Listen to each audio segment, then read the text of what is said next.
नमस्कार. लीड महाराष्ट्र या बातमीपत्रात आपले स्वागत आहे.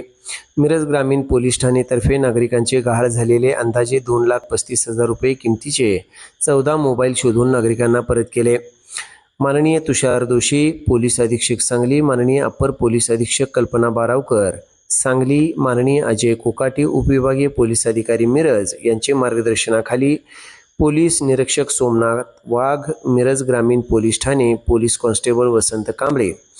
तक्रारीची थोडक्यात माहिती. माननीय पोलीस अधीक्षक तुषार दोशी सांगली, माननीय अप्पर पोलीस अधीक्षक कल्पना बारावकर, उपविभागीय पोलीस अधिकारी अजय कोकाटे मिरज विभाग यांनी नागरिकांचे वेगवेगळ्या ठिकाणी गहाळ झालेले मोबाईल शोधण्याकरिता मोहीम राबवण्याचे आदेश दिले होते.